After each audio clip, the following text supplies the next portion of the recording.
Hey,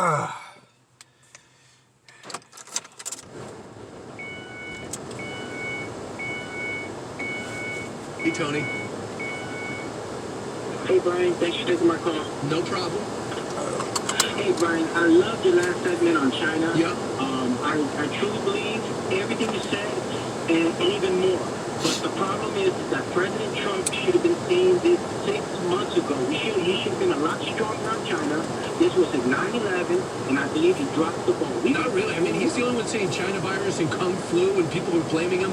Adam Schiff came out and said it's a distraction to blame China. So I think he was pretty off. What he was trying to do is he was in the middle of getting a great trade deal. He had phase one, and the tariffs were working. There you go, Brian, that trade deal. I don't want to hear Kung flu. I don't want to hear China virus or whatever you want to call it. I want to see President Trump rip off that trade deal and show that we're not going to buy any more PPE for the infection that you gave us.